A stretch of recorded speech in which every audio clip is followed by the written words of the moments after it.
In my Pokemon Super Mystery Dungeon video, I made a big deal about the first 7 hours of the game, and how I thought it was a particularly novel and creative thing for the franchise to be doing.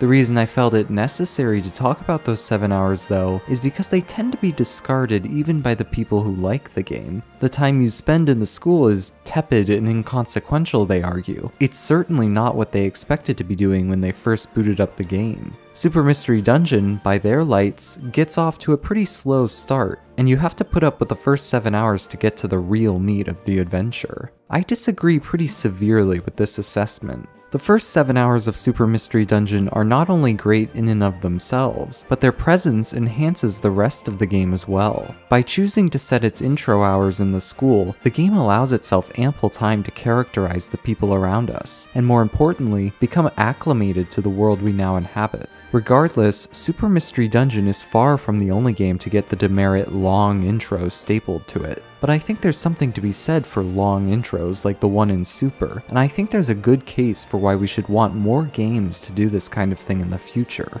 I should be clear what it is I'm actually talking about. When I say long intros, I don't only mean intros which are time consuming. I don't deny there are plenty of games that have intros which are genuinely boring and tedious. I personally don't consider Super to have one of those, but that's a debate that should be left up to the merits of that particular intro. Rather, I am simply arguing for the merits of long intros to exist in the first place, that there is some greater benefit to a game deliberately choosing to hold off on the excitement for an extended period of time. From a narrative perspective, long intros can obviously be a boon. The best ones use that time to gradually set the stage for your storylines and characters, slowly introducing them to the grander world of the game ahead of them. In Kingdom Hearts 2, the first 4 hours largely involve you ditzing around with your friends, doing errands and odd jobs around town. From an atmospheric perspective, the beginning of 2 is fantastic. The homely Twilight Town slowly twisting and contorting itself as increasingly anomalous events begin to occur around Roxas.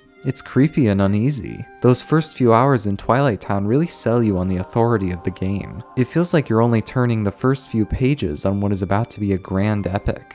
Intros, like the one in Kingdom Hearts 2, also tend to play out very differently from the rest of the game. They often feature a completely different, or at least vastly simplified gameplay loop from the established norm, if they have any gameplay loop at all. Oftentimes, intros are characterized by a distinct lack of gameplay. This is probably where the label of boring comes in. I expect to be playing a video game, not watching it.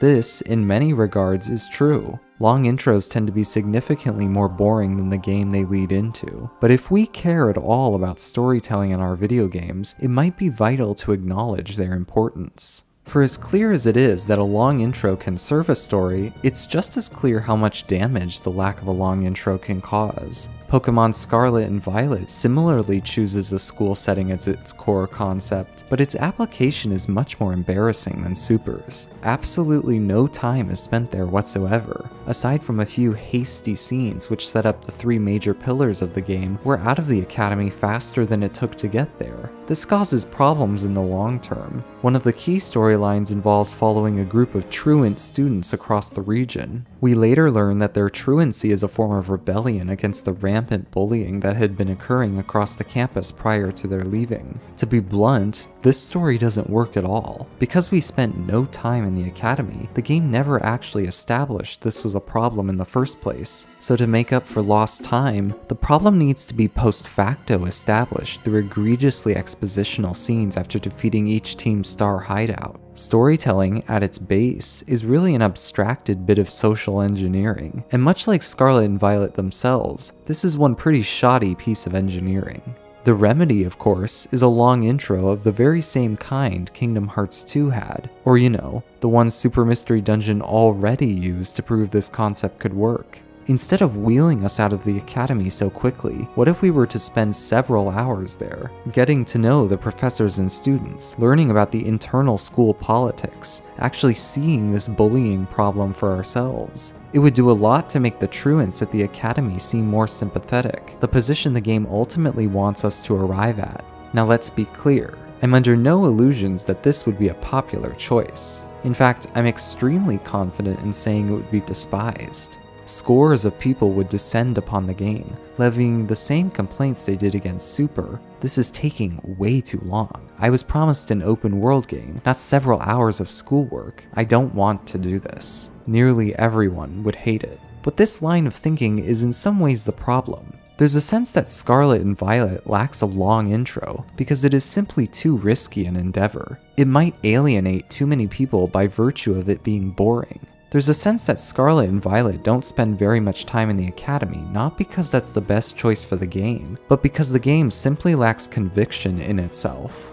And that, to me, is the greatest virtue of the long intro. It is the ultimate mark of confidence. It is a game grabbing you by the throat and demanding you play on its own terms. Xenoblade Chronicles X had marketing which heavily featured the Skells, giant mechs that you could fly around the world with. It's obvious why such a thing would be advertised. Who doesn't want to play with giant mechs? In reality, however, Xenoblade Chronicles X makes you wait 40 hours to get the Skell, and another 20 on top to get the flight module. Xenoblade X knows it has cool things to offer, but it also understands that to really stick with people, it needs to engender a more intrinsic investment in the game first. If you start off big and flashy, then you risk people only staying for the big and flashy stuff. And so the 40-hour wait is an effective filter against those who bought Xenoblade Chronicles X simply because they thought giant mechs looked cool. For the most part, the only people who get to experience those giant mechs are the people who actually like the rest of the game. A long intro serves as a similar filter. Because long intros preside over the most dull parts of the game, a long intro is forced to capture its players on a more fundamental level. When I finish the prologue in Kingdom Hearts 2, I'm not just playing because I really want to get to the gameplay, I'm playing because I really want to see what happens next. Long intros have the ability to sink their teeth in you like very few other moments in a game. The point I'm trying to make is not that long intros are good as a matter of course. Many games simply have uninteresting openings. My argument is that we ought to want to play the kinds of games that would risk doing something so potentially counterintuitive in the first place, because those are the kinds of games with confidence that demand respect. Those are the kinds of games that have the potential to stick with you long after the credits roll.